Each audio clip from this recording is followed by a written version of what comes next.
What is up, everybody? It is Alex from Heavy New York. We are back at the altar here, and today we return with Jason Lekberg of Nefariant. Great to have you here, man. What's up, my friend? How are you?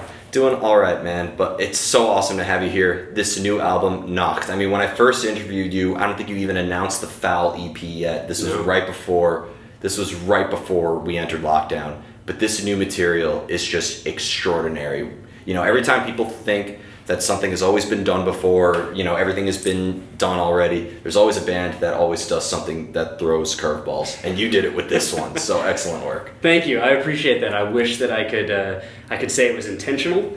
It was definitely a result of just kind of the way things happen to us as a band, but I'm also very happy with it, and I'm happy with where we're going as well. 100%. I mean, the evolution from, you know, hearing Life on Fire and Tonight, and now to go all the way to what we hear off of Beg and all of these songs is just a true evolution. For people who haven't heard this new album Noct yet, though, do you feel that Beg is a good representation of this whole album, or is that just one little piece of what's to come?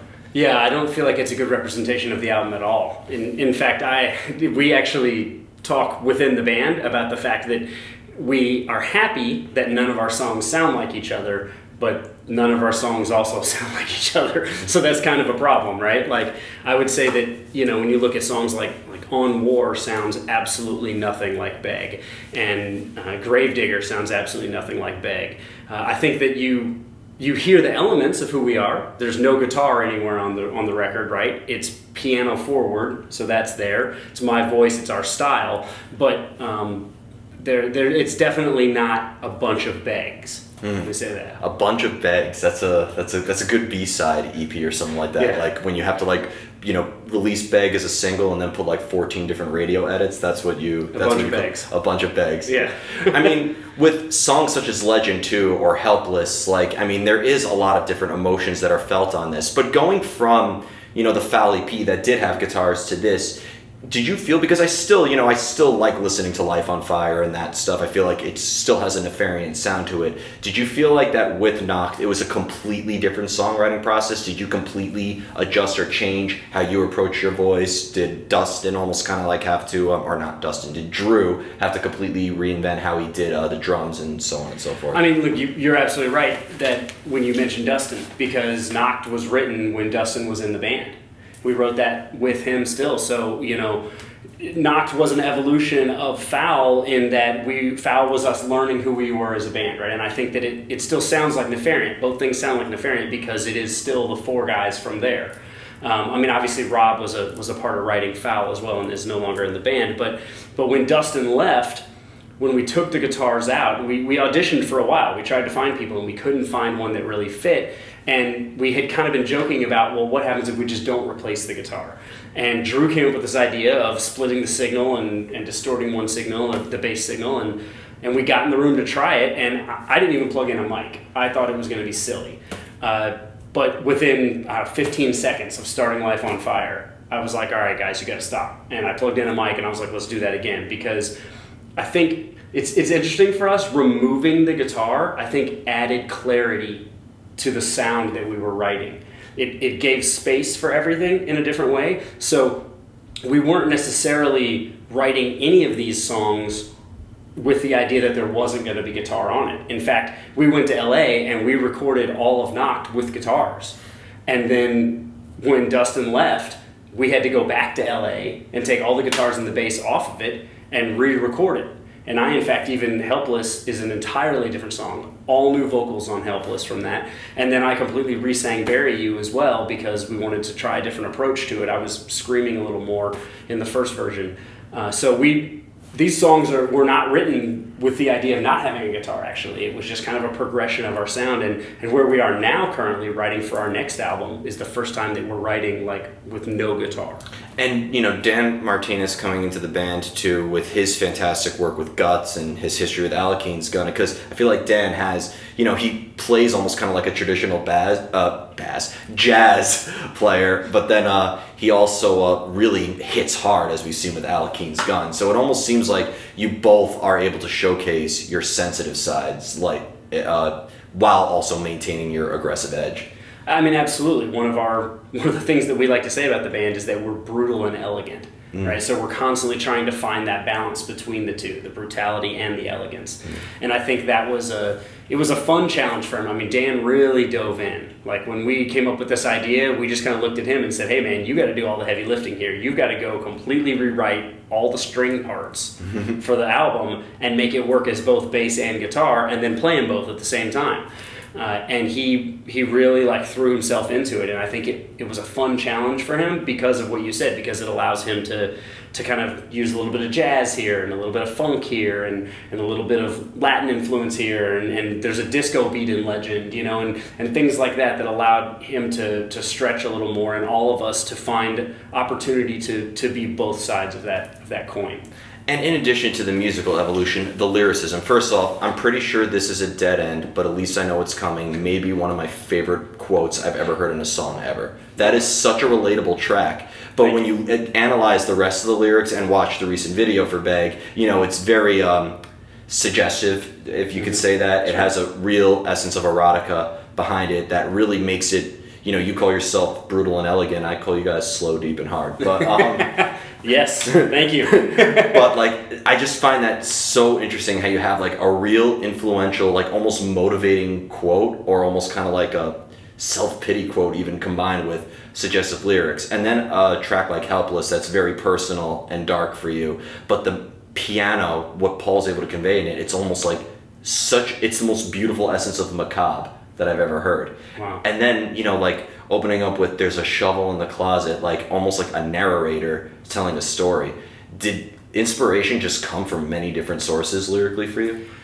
I don't know, you know, I feel like because Typo Negative is my favorite band of all time, right? That kind of like dark, gothic love song, for lack of a better word, is something that I've always tried to do. In the 90s, I wrote a song called Witching Lover, I think was the name of the song. And it was, I mean, it's just straight typo riff. So right? 90s. So crappy, right? And I, you know, I was in this band that didn't sound anything like that, but I was just trying to force it. And so I think that element has always been something that's been inside me. I've been trying to figure out how to deliver it properly. You know, the themes themselves, I mean, it's not really that different from what I've always written about, which is the reality of existence. I think that what's different about Nefariant is that in Nefariant, I stopped trying to find the positivity in it. In I Kill Ya, I spent a lot of time singing about something that was very negative and then saying, but it's going to be okay, or here's how we turn this around. You know, when you look at songs like Jekyll Better Hide, right? Since I found the will to better myself, I will find the will to defeat you. Not Dead Yet, you know, if these bright buildings can touch the sky, so surely can you and I. Like, I was constantly in I Kill Ya trying to be a little more motivational, a little more like, okay, this shit sucks, but like, how do we find the positive on the other side of it? Nefariant was really born from a time, for myself personally, and from, you know, not to call out the other guys, but we were all going through some personal things, some personal very real change and some very real loss. And so we just kind of fell into this, like, let's revel in the beauty of this sadness. And that's really what, you know, the chorus of Life on Fire, you know. Isn't this romantic? All this goddamn panic. Exactly. And it's the idea of just like, I'm just in this, you know, and Beg, I like to talk about that song and say that it's about the misinterpretation of lust and its disastrous consequences. And basically it's this person trying to fight what is actually happening to them, how they're responding to this other human, and realizing that it's tearing their life apart and just going, I'm just going with it. I'm pretty sure this is a dead end, but at least I know what's coming because I don't know what's over here. You know, and so there's like almost a peace in accepting the darkness in yourself and finding the beauty in that and then living it. And that's really what this is about. Well, you've always expressed like, you know, anger or, you know, disdain. I don't want to say like a misanthrope, like you saying that you're like a misanthrope, but there's a lot of disdain and self-pity and, you know, just loathing of life in your material that I think is very relatable, both with Ikelia and Nefariant. Betray your creator. I mean, that is about a subject matter that makes many of us fucking angry as hell. Yeah. And then with Helpless being a very personal struggle in your time as well in Life on Fire. When that is the fuel behind your fire, though, darkness is a great fuel for creativity, but I feel like it is also dangerous. You could almost succumb to madness in the artistic process. So has your songwriting process, by addressing those demons, been just as deteriorating as it can be cathartic? I don't think it's been deteriorating. There were definitely points during the arc of Nefariant thus far where I think as a group there was a point in I would say early 2019 into probably 2021 when all of us who were in the band at the time were going through some very big personal change. And we would go to practice every single Tuesday and Thursday, and then we would go to Duff's and we would drink till way late, and there was this kind of self-destructive thing that was happening. And Paul and I used to call it self-destructive Sundays. We would go out and just drink way too much, and and that's where the line in Feral comes from, right? Self-destruction is so seductive. It was this idea that we were okay, we're living in this, we're accepting that these bad things are happening, and we're just gonna lean in because there's a little excitement in it. And honestly, as people who play and listen to and create dark art, when's the last time rock and roll was dangerous? What, Guns N' Roses? Maybe Marilyn Manson? You know what I mean? And so there's a little bit of excitement to the idea that we're breaking the rules and this is dangerous, and I think there was a time there where maybe we fell in a little far, but now I don't think it's necessarily, I don't think it's that. I think it's more, I think I look at it more as a character and as a world that we're creating, right? Nefariant's brand is its own world, and it is not a world that exists in a world of reality. It exists in a world without consequence, I like to say. And it's funny you mention that too, because one of the first things that one could notice if they were seeing you with Ikelia and then seeing you now play with Nefariant, the first thing that they may notice is, as you guys are walking on stage, not even kicking into a single note yet, is your appearance. Has the vision of what Nefariant... I have one more question about lyrics, but I'll ask you this now. Has the vision that we have with Nefariant, the visual aesthetic and the, how you portray yourself on stage, was that a vision that sort of came as you were writing the music, or was this always the vision that you had since day one? No, it definitely developed. I mean, when I made the choice to end Ikelia, I was going on a trip. I don't remember where I was going, the following weekend, and it had been 3 or 4 days. And I just sent Rob, the last bassist of Ikelia, who helped form Nefariant with me, a text, and I said, okay, what about? I was on the plane, on a plane on a runway, and I had said I was going to take time off and I wasn't going to do anything in music for a minute. But I'm sitting there and I'm thinking, and I sent him a text and I just said, okay, dude, what about Typo meets Gojira meets Insomnium? And he was like, yes, I'm in.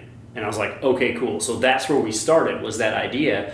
And then as we started creating music that we felt was gonna fall into that, I started really saying, okay, but I want this to have a really clear visual distinction. What is the brand? What is the idea? And now what we're throwing around is kind of like a heavy metal Rat Pack is the idea. And that really spawned from a couple of things. First of all, just the swagger of those guys, right? The ability to just be this is what we do, take it or leave it. And then a quote that they used to use on posters, which I absolutely love, which is the quote of, don't let the rules get in the way of a good time. And that to me was oh, that's so cool. So it's the idea of, we developed the brand within it, and I don't even know, I think honestly, when we had a guitar, the music was less connected to the brand, but now that we've removed the guitar, we kind of look like a nightclub jazz band, right? You got a bass and a piano and drums and a singer. So you've got to get Dan to do an upright bass now. Oh, he's got it. Yeah. Oh, he's going to do it? He's got one, and he's been practicing and working on it. Yeah, absolutely. Oh, wow. I cannot wait for that to happen. I'll see you guys play at the Sheraton Hotel or something like that. Exactly. And we'll just unplug everything and yeah. I mean, that's the thing. The evolution of the band, it just kind of all worked. It's this idea, this fantasy world of 007 meets the Rat Pack, meets the most interesting man in the world, I don't know, meets John Wick, this weird kind of dressed up but still a gun and a knife, and rough around the edges, but still melodic. Like it's just this kind of world that I think is something that is a part of pop culture and something that people really relate to,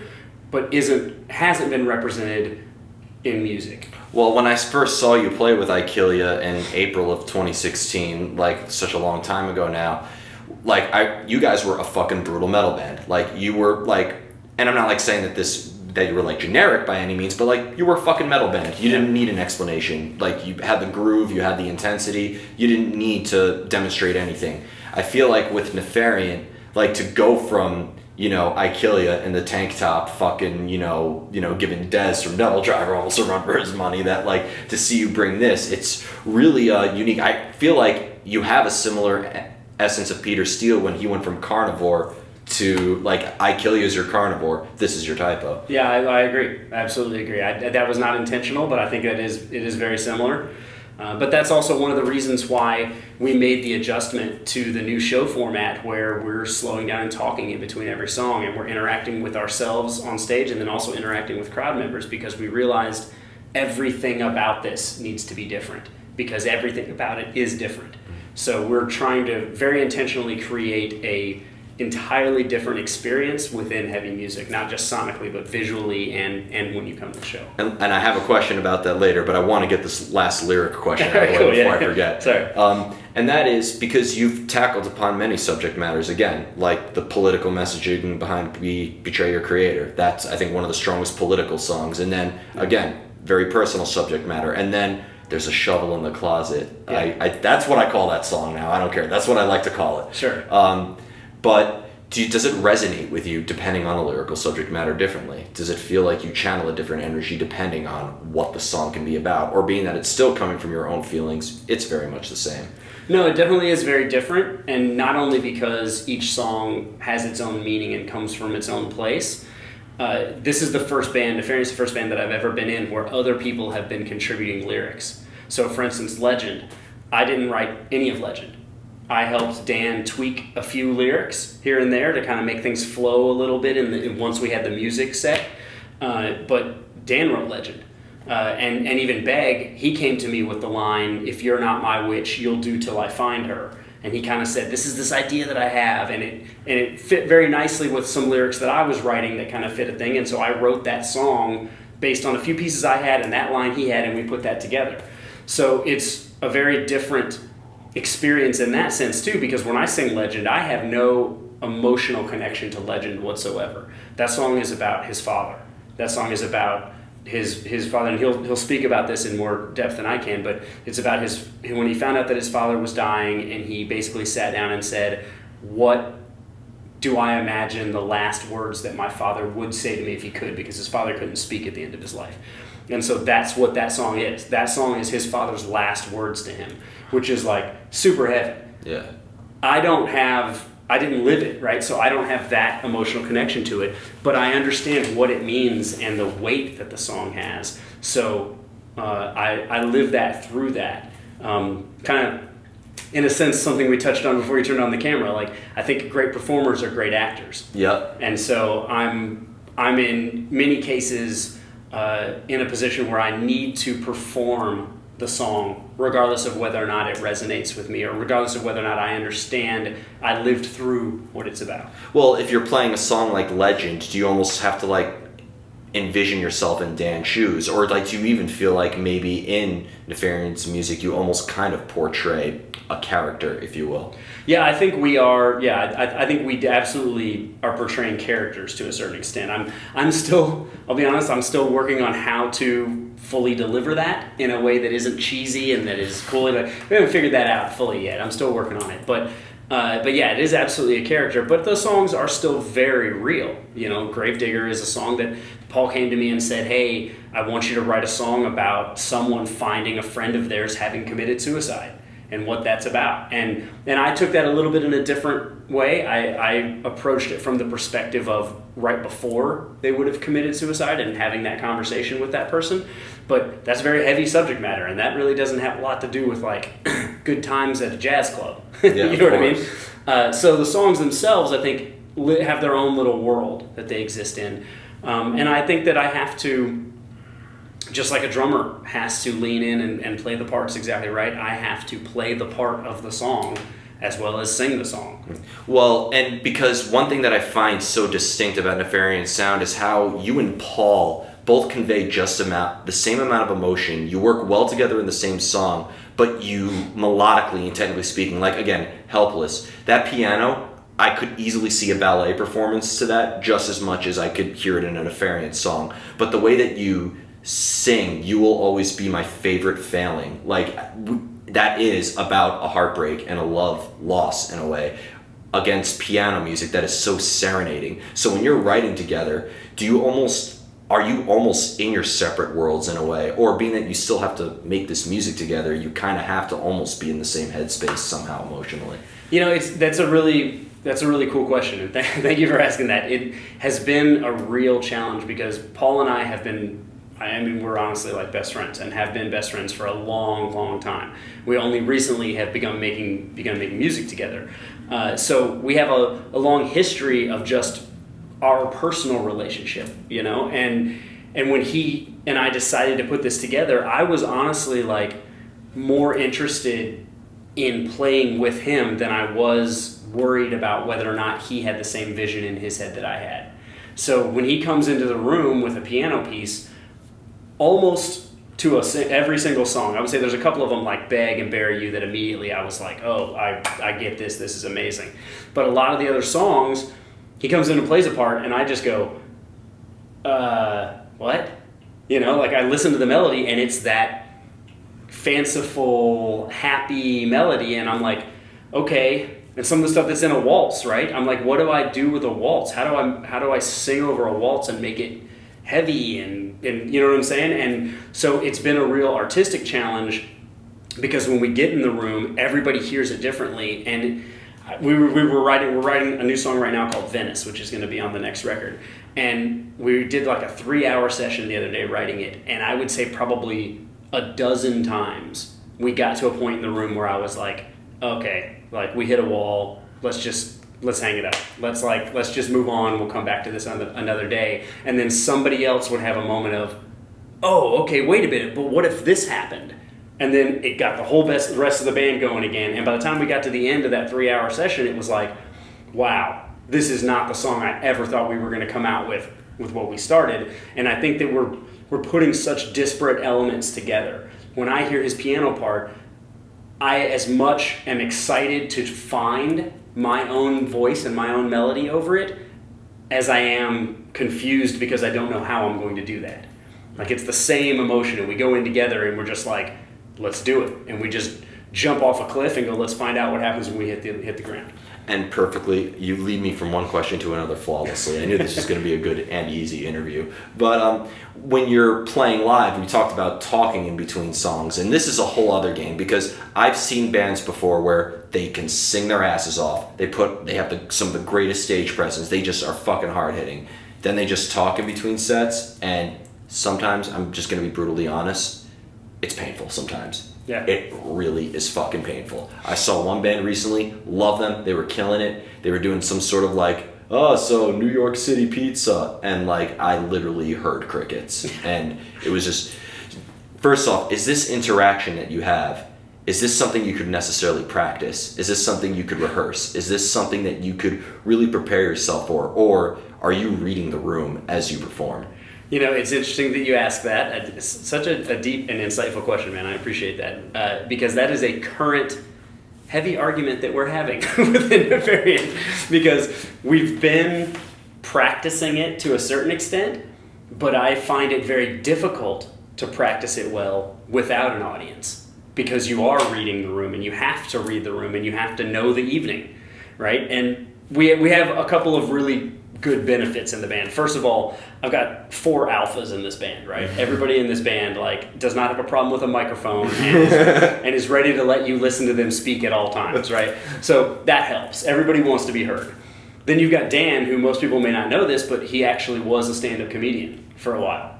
So he has a comedy background and an understanding of reading a room like that has been so insightful. So as we've been working on things, he's been like, no. This is how, like, when this happens, this is how you have to respond. And I'm like, wow, I never would have known that myself. So that's been really cool. So it's a little bit of both. Like, we do practice it in the sense that we talk about, okay, here's a couple of points we could hit, here's a couple of things we could say, but then you've got to get in the room and read the room and see what happens and, like, you know, and find a way to make it flow. And I honestly, like, I would say out of everything that we do, that's what we have the most growth in. We've got the most to figure out how to make that play. Because when you watch the Rat Pack, man, you watch those guys, it's just flawless. It's flawless and it's hysterical and it's a great time and you feel like you're on stage with them, and, like, that's where we want to get. We got a little work to go. You guys are the Impractical Jokers if they took downers. Yeah.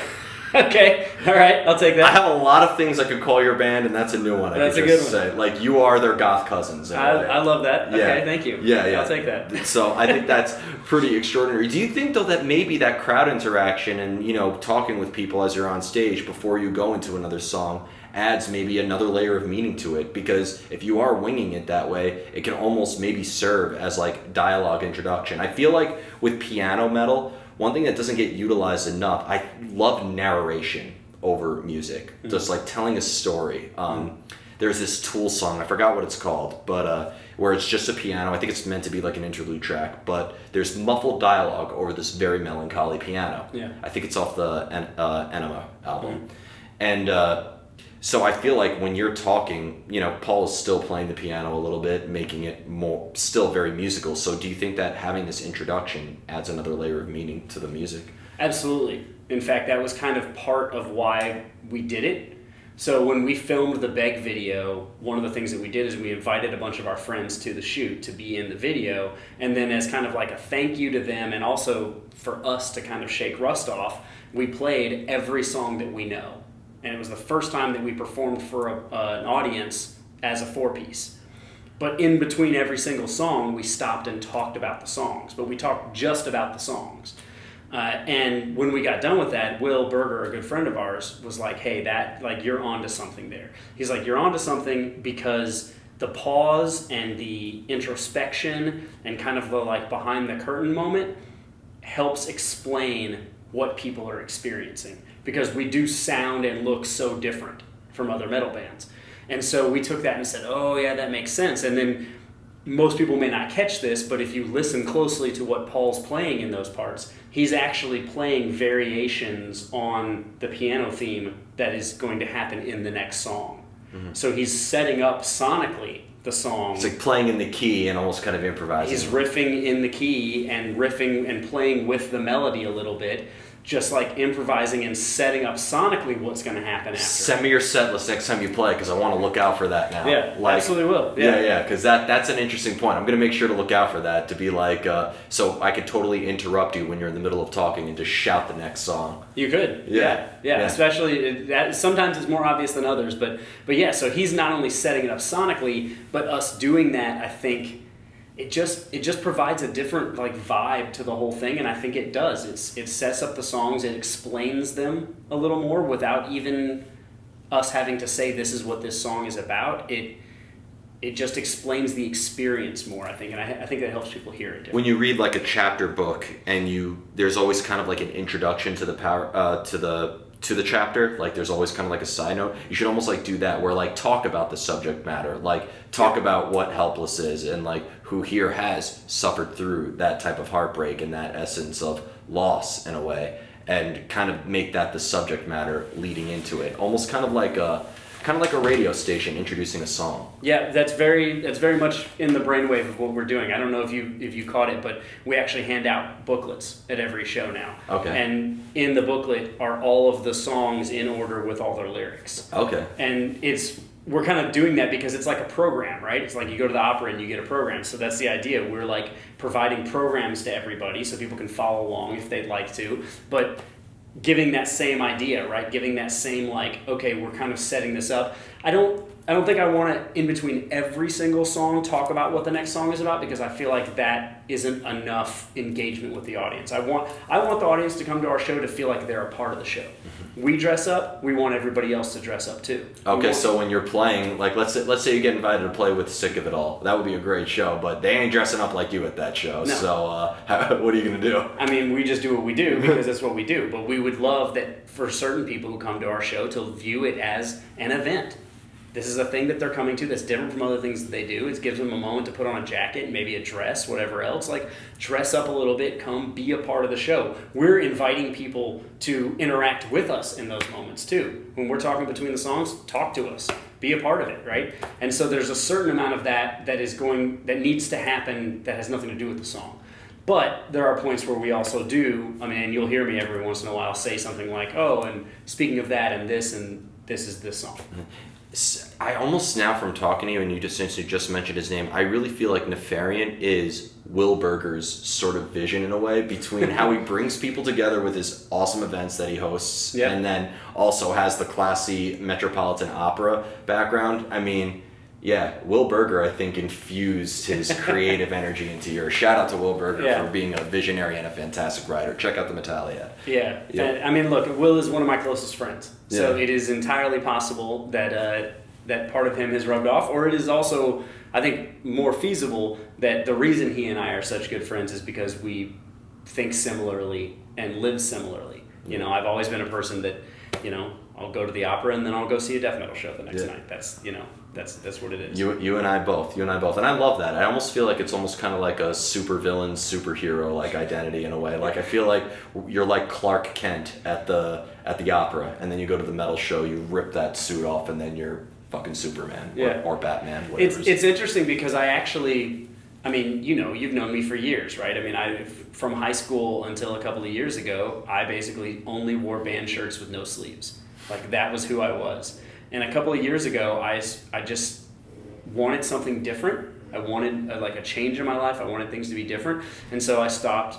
I really I still wear band shirts, but I don't wear them out a lot. Now I'm wearing a lot of just very plain shirts that all have sleeves, wearing freaking sweater, you know what I mean? And it is kind of that, because when I feel like I go to the Met Opera, I'm still me. So I'm still wearing ripped jeans and cowboy boots, even if I'm there, right? So I'm kind of a little bit too heavy for them. And then I go to a metal show and I'm wearing a sweater and people are like, and I'm too, you know what I'm saying? So I like that juxtaposition now. I'm enjoying that. I love it. That's like being a band where you're too heavy for the radio-friendly crowd, but you're too metal for the... Yeah, you're too heavy for the radio-friendly crowd, but you're too radio-friendly for the death metal crowd. Totally. So yeah, I think Nefariant fits well into that as well. Hell yeah. Hey, maybe it's an advantage if it's really difficult to put you on tour with different bands. At least you're original in that regard. Again, I hate to keep going back to this, but I look at Typo Negative. Typo went out with everybody. Typo toured with Queensryche and Motley Crue and Pantera and Slayer. Yep. And you know what it is too. Both of you, how many bands have a bass player / frontman, a lone guitar player, a lone keyboardist, and a drummer? How many bands have the keyboard player, the singer, the bassist, and drummer? Those are both still unusual. They happen, but not often. Metal bands consist of usually a singer, a bassist, a drummer, and 1 to 2 guitar players. Yeah. And if you're a gent, 6 guitar players. But and no bassist. Yeah, exactly. Or no. It's just one of the guitar players has 75 strings. Oh, right. And then, my bad. Yeah. I don't understand why they don't just get a harp, but I would pay to see that. Yeah, right. Hey, get a harp in Nefariant. A big harp on stage? I suggested a saxophone yesterday. Yeah. I'm recommending a harp today. Okay, I got you. Yeah. We'll get a whole orchestra up there at some point. And I have 2 more questions for you. All right. One of them is, I've always said that art is life, and it grows, and it can develop, even die sometimes. Do you want everything you create to be representative of who you are only at that time, just a snapshot? Or do you think that maybe the art can grow with you as you evolve over time? Again, I'm pretty sure this is a dead end, but at least I know what's coming. That's something, I'll tell you when we turn the camera off, but that is something very, very meaningful. And I'll tell you in a second. But I feel like that is something people carry with them. It's not just something that they go back to when they listen to the song. So do you want the material to evolve over time, or do you want it to just stay where it is? I feel like, there's kind of 2 ways to answer that, because I think that any artist who's creating anything, the ultimate goal is that one of my favorite quotes from Airheads, I figure I'm fucked up enough in general that I can write a song that would live on forever, and after that it pretty much doesn't matter, right? Like, the idea that you can create a piece of art that's going to outlive you, that's going to resonate with people beyond you and your time, I think that's kind of the ultimate goal of art, right? If you're creating something for public consumption, that's what you want. So I would love my music to live on and be what it is, and if it's reinterpreted by different groups of people as they encounter it, then that's fine. From my personal standpoint, I'm not opposed to growth and to maturing with the music and to changing with the music. I think that Nefariant is a very different thing for me, from Ikilia, or even the bands that I was in before that. So I'm not opposed to it changing, but I also feel like Nefariant is a very specific voice. So I think that if Nefariant needed to change, it may not be Nefariant anymore. Perfectly into the final question, as per usual. This is like a debate I like to have with artists. Evolution, our evolution, which, by the way, Evolution is now the most overused album title ever. I just need to point that out. Add that in Jamie Joss's Lyrical Police. But evolution, is that something you control? Do you dictate your own evolution? Can you guide your own evolution? Or do you just have to kind of let it happen? Does it almost stop when you notice it in a way? They say love occurs when you stop looking for it. Is that the same case with evolution? That's interesting. I think that there's absolutely a case that can be made for an artist that intentionally puts themselves into uncomfortable situations and into situations where they're just not aware or not as knowledgeable, right? To be able to try and push into something else. I love, there's a documentary series on Netflix called Abstract, which I absolutely love. And it's, I think, 6 or 12 episodes about different people that you wouldn't necessarily consider artists, right? A guy who creates fonts, an architect, a guy who does typeface and like print layout, right? And they are all absolutely fantastic at their craft. None of it's music, right? But I love watching it because when you watch and begin to understand another artist's perspective, I find that it feeds back into yourself and it makes you go, okay, what are some other cool things that I could do that are, how do I push myself, right? So I think you can engineer evolution to a certain extent, but I don't think that you can pick what you evolve to. I think that you can inspire your evolution, right? You can push yourself into things, but you can't say, I want to become X. You could pick the road, but you have no say in what's going to end up on that road. And where you end up going down it. Yeah, I think that, obviously the road is, if you want to be you want to be a heavy metal band, then you can absolutely become a heavy metal band, right? But the actual nuance of that output is something that I don't, if you're being true to yourself, I don't think that you can specifically pick that, because I think you have to find what is true to yourself. You have to find what's honest, and what's honest is what happens when you're just naturally letting it happen. I've said this several times, and especially going into Foul. When we went to record Foul, I sat down with the guys and I was like, this is not the band I set out to create, and I don't even know if I like this band. Because this band, as much as I love where we are now, and especially the progression through Noct and what we've developed to, it's not the band I set out to create. The things that I listed earlier, it is not Typo meets Insomnium meets Gojira. It is not. That's definitively. And I didn't feel that way about Foul either. Right, it's not. If you go back and listen, you remember Rob and I did that cover of Everything Dies by Typo, and I did it with that in mind. It was like if Insomnium had covered Typo. That's what that cover sounds like, and I was pumped about that direction. I was like, this is exactly what I want to do. It's not what Nefariant sounds like. Insomnium meets Typo, you know what it sounds like? Insomnium to me. They are like the Typo of that melodic death metal movement, like in their world of Borknagars and Wolfhearts and all the Amorphuses and all these Finnish melodic death metal bands, some of them with more unreadable logos than others. Like Insomnium sounds like melodic death metal meets Typo Negative. Sure. So I think that's already been done. Like, I think you have your sort of own thing behind it. You will have a unique voice that you're not going to hear in an Insomnium. Now, this isn't a knock on melodic death metal, sure. But you bring Nilo from Insomnium and Tomas from Wolfheart, you could switch them, make an album without telling anybody, and I think people will be just as satisfied. I could tell that if they took you out of Nefariant, as well as they took Paul out of Nefariant, or Dan, or Drew. I appreciate that. Thank you. That means a lot. I feel like it, like I said, it is not what I set out to create, but I think it is what we needed to create. I think it's honest and I think it's real. And at the end of the day, the most unfortunate thing about art is that the public gets to decide whether or not it's successful.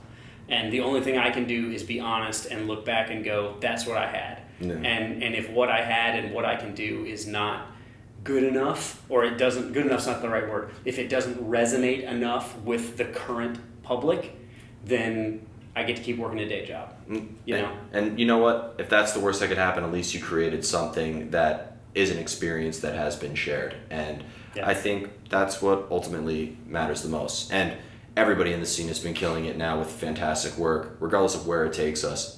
Let's just be glad that it exists. I completely agree. I said that to my girlfriend on Sunday on our way to Will's thing. It was like, I was tired. I just moved this week. I'm exhausted. And she's like, well, why are we going? And I'm like, because this is an experience. This is people who are creating art. And if nothing else, and if nobody else sees it, to be part of creating art constantly is important to me. That's why we live here. That's why we live in cities and metropolitan areas where art is surrounding us, so that we have the ability to jump into different genres and different things and experience them and be a part of them. And that's exciting. There's some people who create with their hands. There's some people who create with their hands and their head. There's some people who create with their hands, their head, and their heart. You do all three, and that's what matters. So. Well, thank you. I appreciate that. I don't know. I guess I do make weird hand movements. I guess that's. Oh, God, I gave you such a deep quote. You interpret it literally. Way to end it on anticlimactic. Well, have you met me? Yeah. At least I know what's coming. At least thank you so much, everybody. We are here with Nefariant. Noct. Be sure to pick it up. When does it come out again? February 9th. February 9th. Be sure to pick it up. You do not want to miss it. You have not heard anything like it before. We will see you next time on Heavy New York.